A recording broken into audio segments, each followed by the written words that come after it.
we've drafted everybody from an emergency room doctor to a CEO of one of our high rises to, you name it. People, daycare, UP, ConAgra, UNO, the housewife, you name it. If you're a registered voter, you could be drafted. The full and free exercise of our sacred right and duty to vote is more important in the long run than the personal hopes or ambitions of any candidate for any office in the land. You're listening to High Turnout Wide Margins, an insider's look at election administration hosted by Brianna, Lennon, and Eric Fay.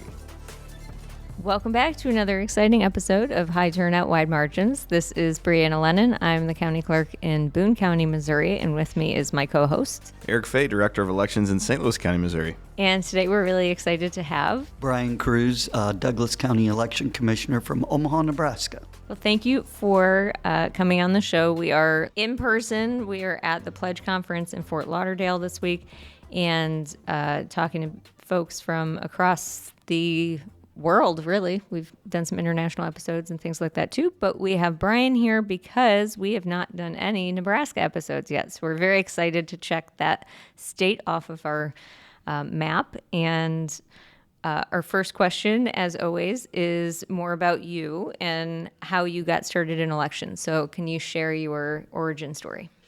Sure, you bet. So I was born in Omaha, and then I was actually raised right across the river in Council Bluffs, Iowa. Missouri River just separates us there. I grew up mostly in Council Bluffs, but in the summers I would go to my grandparents' farm in northeast Nebraska and stayed with them.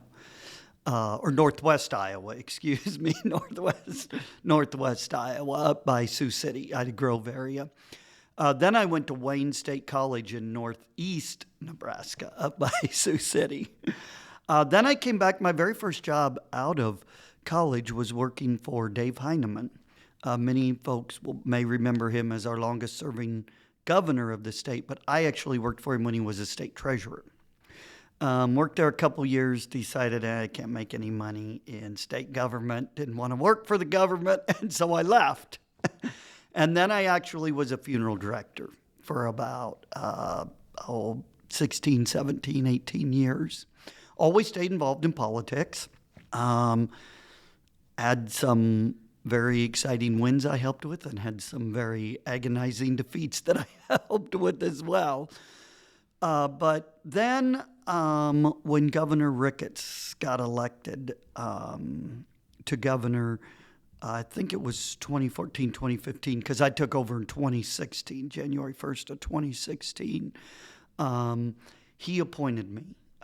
Well, I was encouraged by some people in Omaha. They said, we think you'd be a good election commissioner. We need a change. And I said, you guys are crazy. I said, here's the deal. I helped some of his opponents in the primaries. I'd been a little political, but not overtly. But I said, I helped some of his opponents in the primaries. I don't really know the guy.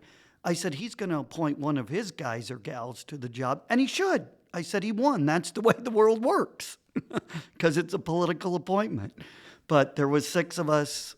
He interviewed us, and he chose me. So they're 4-year appointments. So he appointed me twice, and our current governor, Jim Pillen, has appointed me.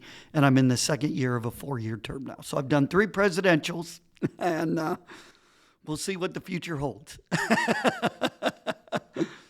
So that's interesting. So you're appointed directly by the governor. Right. So it's an interesting system in Nebraska. I'm appointed by the governor, but I'm a county election official. So I'm an employee of the county. The county provides my office and my budget.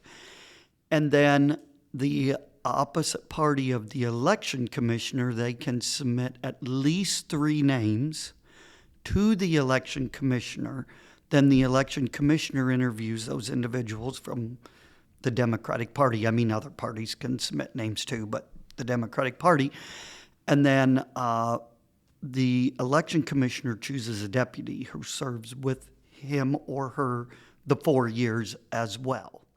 And my deputy was actually there before me, and they submitted his name, and we've been great partners in crime ever since. So is that the case in all counties in Nebraska? It's the case in counties of over 100,000 population. So there's only 3 counties in Nebraska like that. Douglas, which is Omaha, Sarpy, which is part of the metro area to the south, and then Lancaster County in Lincoln. The vast majority of other counties are county clerks that are elected. However, we like to complicate life in Nebraska. Counties between 20,000, I believe, or 25,000 and 99,999 can have an election commissioner appointed by their county boards. And there's a few of those, like my good friend Tracy from Hall County out at Grand Island. And so there's 3 or 4 of those. But the vast majority are clerks elected around the state. Do you all have a state association? And if so, like, we've had, I think, different iterations of our state association over time. There was a melding of them because we have kind of similar, larger jurisdictions have a board, and then everyone else is an elected county. So for a time, the boards had their own association, melded them together. Do you all do that, or are you pretty much all kind of in the same boat? We have a very strong state association, which is great and been very helpful. It's the clerks, register of deeds, and election commissioners, because many of the clerks, because of the very small size of the county, have numerous other jobs. So yeah, we do have a very strong association. We always have a summer conference in June. Then NACO, the Nebraska Association of County Officials, always has their big meeting in December. And then every other year in the fall, which is coming up in October, the Secretary of State's office puts on a training session for our association. And we work hand in hand. We work very well with the Nebraska Secretary of State's office, which is great because it's a great resource for us. I know funding's a huge topic around the country. I've talked to some counties who have to do it on their own. Some get state help, some don't. But in Nebraska, we were extremely fortunate. The state purchased all new equipment statewide for everybody back before the 2020 election. We have a statewide voter registration system that the state pays for. So while there are some unfunded mandates from the states, there's a lot of benefit that election offices around the state get as well. That's pretty interesting. Are all the counties obligated to utilize the system the state chooses, or could somebody kind of go off on their own if they wanted to fund it on their own? I believe they're obligated to use the system the state, because I suppose if you got in a big wavering lawsuit, but it basically says the Secretary of State's the chief election officer, and he or she has quite a bit of power and has the ability to determine how elections are run. And so from that, we extrapolate that, yes, they determine which machines you can and can't use, things of that nature. So you said you have done 3 presidential elections. Yes, I have. You've been through different iterations of things. What has changed the most in the time that you've been working there? Well, it's always interesting because if folks remember from their days back in 5th grade or maybe college civics, we are one of 2 states in the nation that split our electoral vote, and us and Maine. And there's only 2 that do it, Nebraska 2 and Maine 2. And we were the first to do it in 2008 in the history of the nation with Mr. Obama when he got the electoral vote there, but the Republican congressman got elected there. So, and that's happened since I've been there as well. And so one of the big things is there's been a lot more national and even international attention and media on the blue dot, because there's all these, I'll say, crazy theories where it could always come down to CD2 if the president's going to get elected or not, and it's like any mathematician or actuarialist or statistician would tell you it's never going to happen. But of course, in elections, never say never. The first question we always ask people about their background is always fascinating. And folks being involved somewhat in politics is not uncommon, but folks being involved in the funeral industry Yes. is unique. Yes. And so with that background, like you said, you had been involved somewhat in politics, but what surprised you about administering elections? What were the things you thought you knew about it that ended up not being the case, or vice versa? Yeah, that's an interesting question. I guess I had forgot, or maybe I wasn't really involved in the level I was when I worked at the treasurer's office. But, if I wanted to do something, or if I wanted something, or if I wanted to buy something, I just did it. I just went over to Home Depot and bought it, or I went to Office Depot and bought it. And, working for the government, it was a little eye-opening. I hate to use the word bureaucracy. Maybe we should use checks and balances. But that was just pretty eye-opening to me, I guess. The way government works, just how to purchase things, how things move. The county sets the salaries for everybody. I don't have the ability to give bonuses or raises or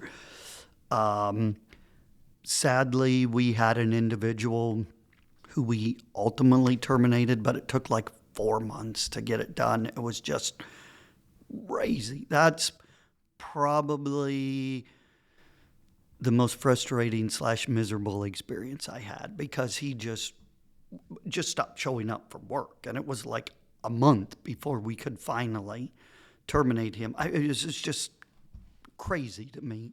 So just, I understand why they're in place, because to protect people and individuals' rights, and I understand that. And I guess I would hope that individuals who are supervisors like myself would be fair and free and to everybody who works for them, and give a safe and comfortable work environment. But unfortunately, we know that's not true. So I understand why they're there. It's just, it was a little overwhelming and frustrating at times.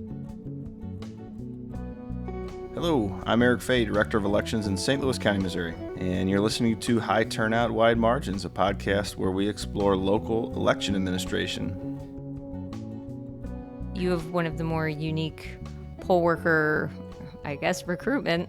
Can you talk a little bit about how you bring on poll workers in Nebraska, and I guess your opinion of whether you think it's a good system or not? Sure. So Nebraska's unique in the fact that we have a state law that we can actually draft poll workers, just like you can be drafted for jury duty. As near as we can tell, the law was enacted somewhere, we believe, 1914. So it's well over a century old. We know it's been in use since the 50s, 60s, where record keeping, obviously. We don't know if it's been in continuous use, but it's been in use for a very long time, and so you have to be a registered voter in order to be drafted, and it's completely random. And then once you're drafted, you have to serve 4 elections by law. Now, those may not necessarily be consecutive elections, because it depends on party makeup and experienced and non-experienced. We need more for presidentials than we do cities, of course.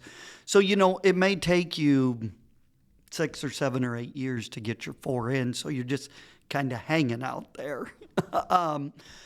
And there's really, so to speak, there's really no out or no excuse. If you're over 70, you can opt out. If you have a medical condition, then we just need a note from a doctor or physician. If you had travel plans or something of that nature, provide us documents. You're postponed. You're not forgiven. You're postponed for the future.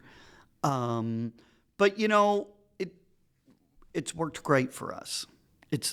Honestly, it's worked great for us. For one, the average age of our poll worker is 56, 57 years old, which we know is well below the national average.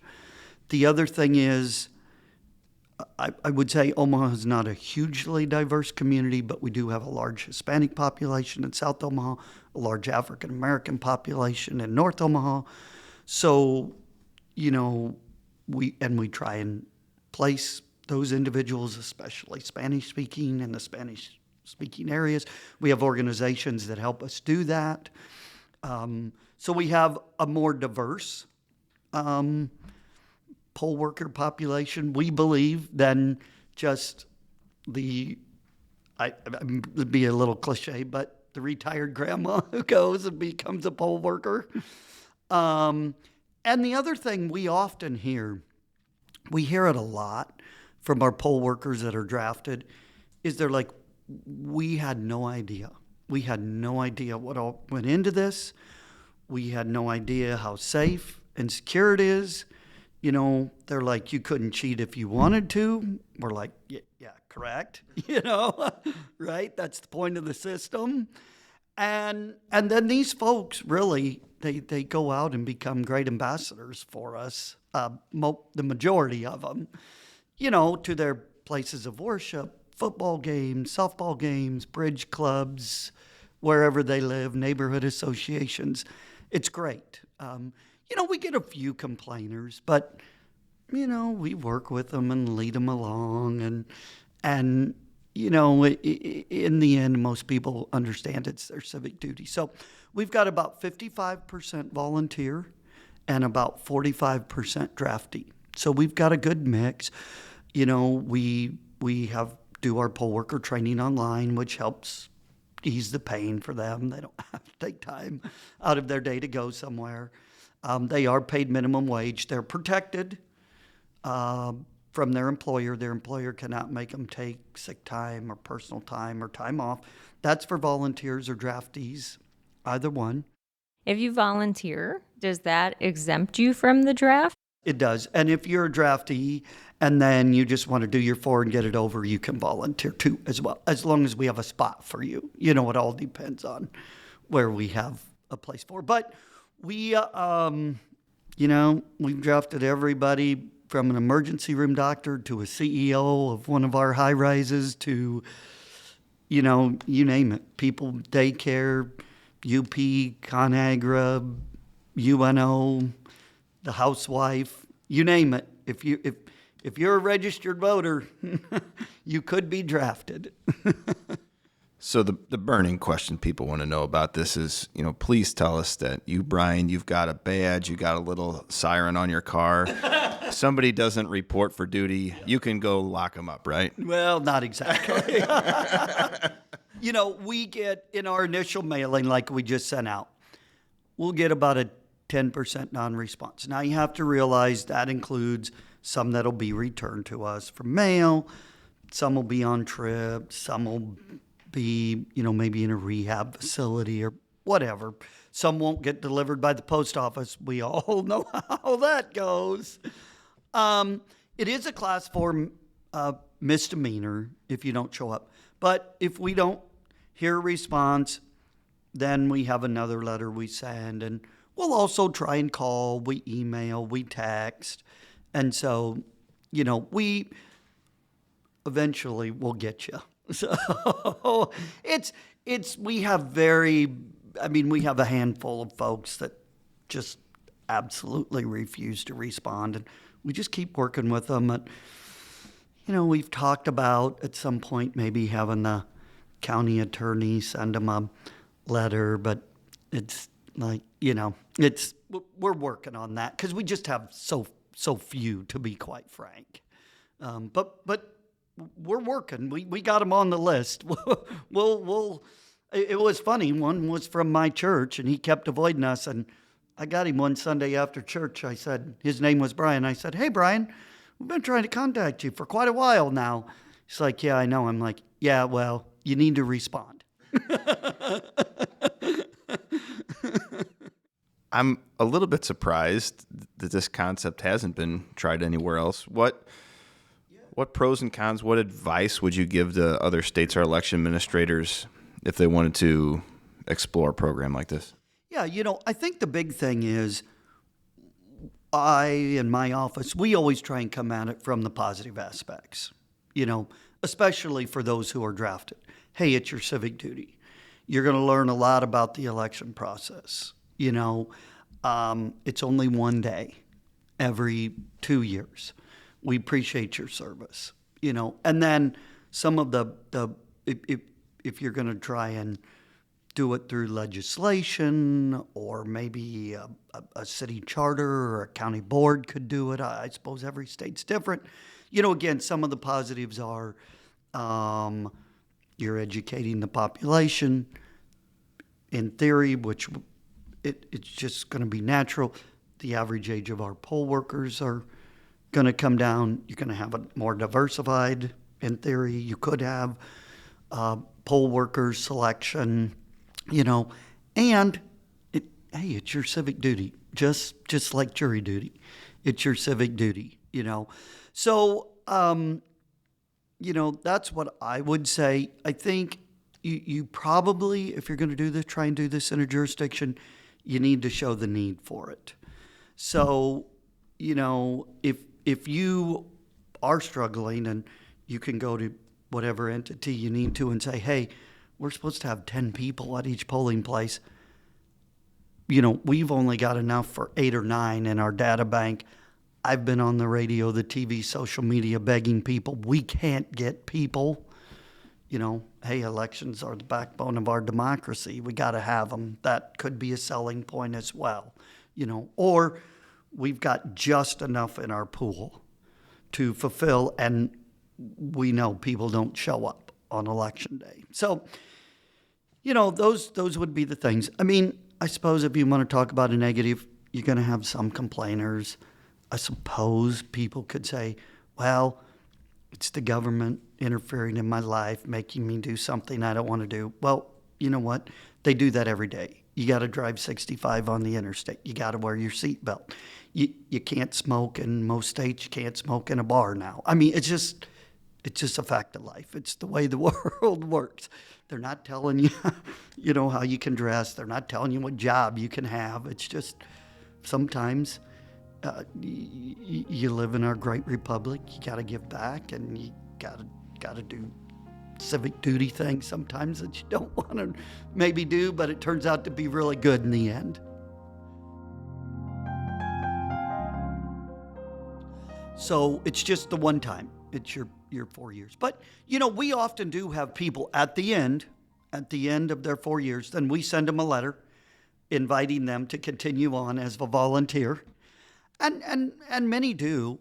And we actually have a poll worker hall of fame where people who've served more than 20 years or 20 elections, we induct into our poll worker hall of fame. We had a lady last year that was like 30 years, and she started out as a draftee. Our poll worker coordinator, actually, in her office, who was in charge of all the poll workers, she retired a couple years ago, but she was a draftee. And then she came to the office as a temp, and then she applied for the permanent job as a poll worker coordinator and worked there for 20 years. So, there's some great stories like that. I will just say this, just to digress just a little bit, because it is on the poll worker topic. George Reed was not a volunteer, but he started in 1960 with us. His first presidential election was President Kennedy, and we just honored him this year for 65 years of continuous service. He has never, ever missed an election. He served under 14 different election commissioners. His family came in. His daughter came from Boston, I believe. We honored him at the city council meeting, county board meeting. So yeah, he's seen it all. I mean, he's been through Vietnam. He worked in COVID for us. He worked during COVID. George was a trooper. He worked the last city elections. So I know there's poll workers out there that have given many, many years of service, but 65 years is pretty remarkable and pretty cool. And I got to believe he's got to be in the top tier of poll workers for continuous service around the nation on that. You've been listening to High Turnout Wide Margins, a podcast that explores local elections administration. I'm your host, Brianna Lennon, alongside Eric Fay. A big thanks to KBIA and the Election Center for making this podcast possible. Our managing editor is Rebecca Smith, managing producer is Aaron Hay, our associate producer is Katie Quinn, and our digital producer is Mark Johnson. This has been High Turnout Wide Margins. Thanks for listening.